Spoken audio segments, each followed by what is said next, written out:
Next up on the show today, a windshield scam of sorts we want to warn you about. A lot of people have been approached locally. The questions you should ask and the things you should know going into these situations. Brian Kittrell with Kittrell Glass in Birmingham is back in studio to tell us about it today. Brian, welcome back to the show. Thank you, Don.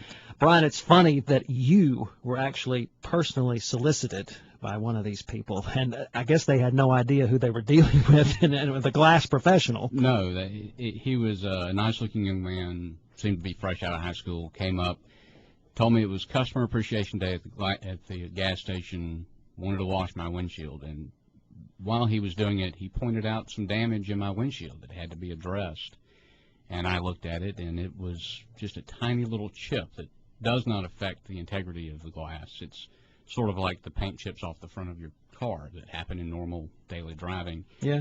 And I said, no, I'm going to turn this in on my lease. I actually turned in my lease car Tuesday, and he said, well, they won't accept it if you don't have this repaired, and we'll fix it for $40, or your insurance company will do it at no charge. And I said, no, I think I'll chance it, because I knew it would sail through inspection, and it did. If it needed a new windshield, I would have done that myself.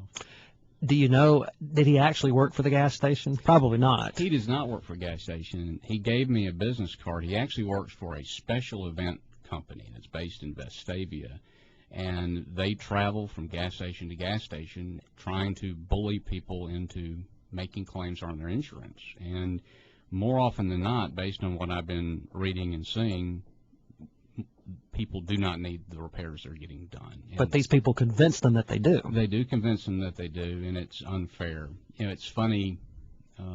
There's a new TV show on a lawyer in a shoe store. I've seen it. Harry's Law. Harry's Law. It's a great show. You know, lawyers. You know, I want my lawyer in the law office. I want my dentist in the dentist office. You should find a glass professional who's in a glass shop. Yeah. You know, that's what we do. Come to us. We'll work with you and do what you need to do. But I'm not looking for people to bully me into doing an insurance claim if I don't need it, but convincing these people are, and they're getting folks to do this, and it's just not right. Again, I think it's funny that they approach you of all people, given what you do. Did you tell him that you ran a glass company? I did not, but I was happy to get his business card and told him, because I wanted to see who they were and look into it a little more, and since then I've been doing more and more research and saying claims. One of the it's the National Insurance Crime Bureau is now running some public service announcements warning about these, and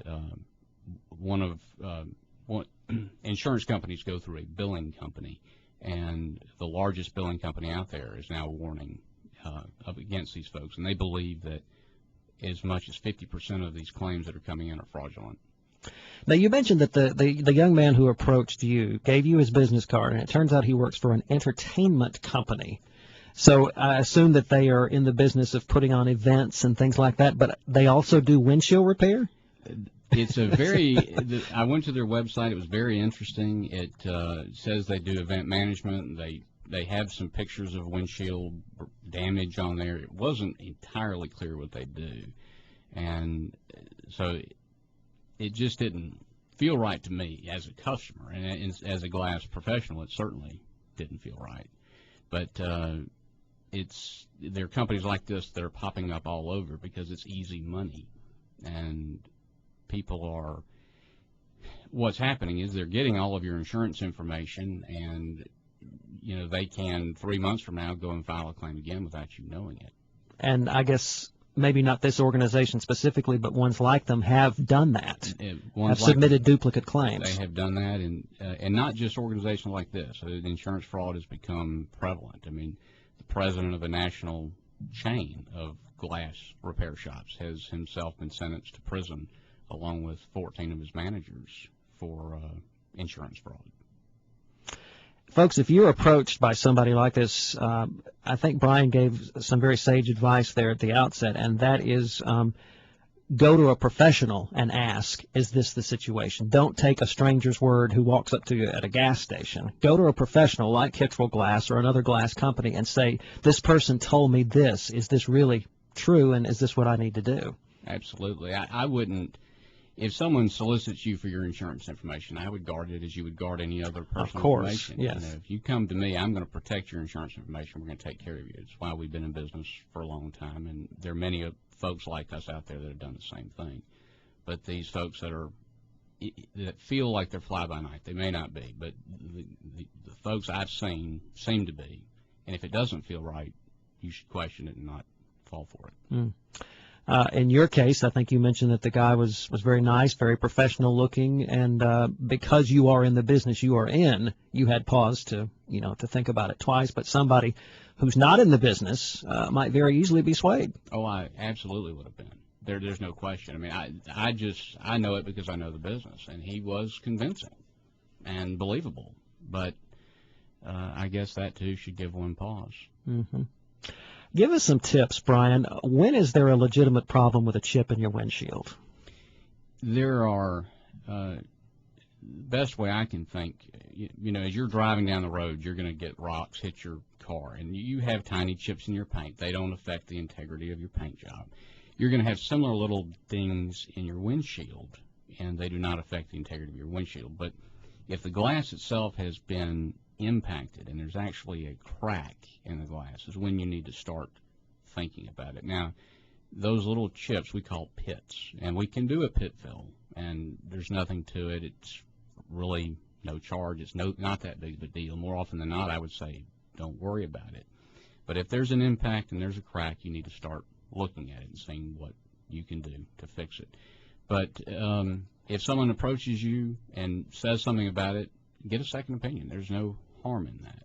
But I wouldn't be pressured at a gas station to do something you don't want to do. And it seems like that there are many folks out there that that's happening to. Never give, as you said, your personal insurance information to somebody who approaches you like this. You can be nice and take their business card and say, okay, I'll take this into consideration. I may also get a second opinion, and leave it at that. I think that's perfectly fair. Unfortunately, a lot of these people think, well, hey, I come to this gas station twice a week. They're here at this gas station. I trust them. But, they've got a card table set up in the parking lot. That, too, should give someone pause. Mm-hmm. And again, folks, more often than not, probably most often than not, these people are not affiliated with the neighborhood gas station, as this gentleman was not affiliated with your neighborhood gas station. No, he was not. And as the gas station is not licensed to do auto glass work and in the city of Birmingham, nor is this company, in fact, licensed to do auto glass work in the city of Birmingham. You may get a new windshield out of it, and you may end up paying some money for it, but the case may be, folks, that you probably didn't need a new windshield in the first place, and this person/company may take advantage of you by double billing you through your insurance company and that sort of thing, and therein lies the scam. Absolutely, and it affects all of us down the road. Insurance rates ultimately go up through fraud. It's a huge problem nationwide, and we should all be vigilant to try to keep our rates down. It's better for all of us. Brian, while I got you here, a lot of people, when they go in for windshield repair, windshield replacement, I believe it's called, they request OEM glass? Many folks do, and I think there's a misconception, and it also is a problem for insurance fraud, and some insurance companies are shying away from paying for OEM glass. What is OEM glass? It's the glass that the factory puts in your car, and if I may use an example of a plant in Vance, they churn out they churn out about 12,000 vehicles a month, mm-hmm. and they themselves throw away about 300 windshields a month that do not pass their inspection. But these windshields are ones that they're made by one company, and I can buy that same piece of glass aftermarket. It just won't have that logo on it. There are cheaper equivalents out there that we do try to shy away from, but there's no reason to pay $400 or $500 more for a piece of glass just to have that logo on it. And insurance companies are realizing that. And if you come to a glass company and talk to us and say you want that factory glass in your car, we can find you an alternative that is just as high quality but save you and or your insurance company a few $100s, which also in the long run helps everybody out with their insurance rates. Is it just a mental thing? People think it's better to have factory glass? I think more often than not it is a mental thing. People like the logo, but the the truth is to that, the company that made that glass for the automobile manufacturer also sells it aftermarket, and that's usually what we try to buy. And you know, we keep a book of who makes the glass for which vehicles, and we try to guide the consumer to the best glass for their car. Mm-hmm. So I guess this could work two ways. Either the customer can specifically request it thinking they're doing the best thing, or they can be told by whoever they're dealing with in the repair process or the replacement process that this is what you need. And your message is there are alternatives. This isn't the be-all, end-all. Correct. There are alternatives, and you know, talking to us about it, we're happy to work with customers and find the right windshield for them. And some people are just convinced they have to have that logo on there. And if that's what makes you happy and you're willing to pay the $400 or $500, I'll happily get it for you. Mm-hmm. But more often than not, it's not necessary. Just know that there are comparable things out there that cost less. Absolutely. And like I said, that's also room for fraud because they'll say they're putting in OEM, but they're not, and billing the insurance company for that OEM glass. Wow. We're almost out of time, Brian, but before we go, let's run over some key points about this windshield scam that's going on. First of all, if you are solicited, cold called, so to speak, in your neighborhood gas station parking lot or anywhere outside of the auspices of a professional glass company, I'd say, A, that's reason to be a little suspicious, right? I think it is. And also, in your neighborhood, people are going in neighborhoods. They're going door to door? Literally, there was a neighborhood hit the other night. Really? Down in Alabaster. They went through and just pinged windshields, and it happens. And then they're going the next day door to door trying to help out. I'd be leery of that as well. Wow. If you get solicited by one of these people, you can be nice, take their card, say I'll consider it, but also get a second opinion, an opinion from a professional. Or call your insurance agent. They're a wealth of knowledge as well, and they can be very helpful. Yeah, indeed. Brian is with Kittrell Glass here in Birmingham. If people would like to learn more about your services or maybe talk to you about being approached by one of these people, you can call you. You got a website, right? We do. It's kittrellglass.com. We're crossing the railroad park. If y'all are in the park on a Saturday, stop in, have us look at your windshield. I'll put a coupon online so they can, if they're visiting the park, we'll take half off the repair. Excellent. Brian, nice to see you again. Thanks for being on the show. Thanks for keeping us educated about these very important issues. Thank you, Dan. Brian Kittrell with Kittrell Glass, our guest on this segment. And folks, that does it for our program for this weekend. Thank you very much for joining us. I'm Don Dailey. We'll see you next weekend.